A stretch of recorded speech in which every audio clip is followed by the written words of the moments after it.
Kanpur press club जेठा भट्टा के ज़रिए तमाम जश्न आज़ादी रैली का इनेकाद किया, जिसके सदारत सरपरस्ती आला राना मोहम्मद नाजिर, सदर चौधरी निसार अहमद, चेयरमैन और सुहेल अशरफ ने की। रैली का आगाज प्रेस क्लब से हुआ। रैली के शरका ने कौमी परचम और प्ले कार्ड उठा रखे थे। दूसरी रैली साबिक काउंसलर डॉक्टर गुलाम मुस्तफा की क़यादत में धूपसड़ी से शुरू होकर चौखंसा शुगर मिल जेठा भट्टा पहुंची, जहां पर दोनों रैलियां जम होकर बहुत बड़ी रैली की शक्ल इख्तियार कर गई। इस रैली का इख्तिताम प्रेस क्लब जेठा भट्टा के दफ्तर के सामने हुआ, जहां पर इख्तितामी तकरीब हुई, जिसका आगाज तिलावत कुरान पाक से हुआ। रैली से खिताब करते सरपरस्ती आला राना मोहम्मद नाजिर ने कहा कि लाखों जानों का नजराना पेश करके हमारे बुजुर्गों ने पाकिस्तानियों की बुनियाद में अपना लहू शामिल किया।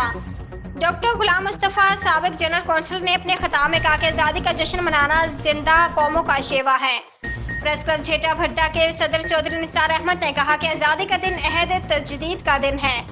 आओ हम सब मिलकर अहद करें कि मुल्क की सलामती, इस्तेहकाम और तरक्की के लिए किसी भी किस्म की कुर्बानी से दरेक नहीं करेंगे। जनरल सेक्रेटरी मोहम्मद फारूक उमर ने स्टेट सेक्रेटरी के फराइज अंजाम दिए।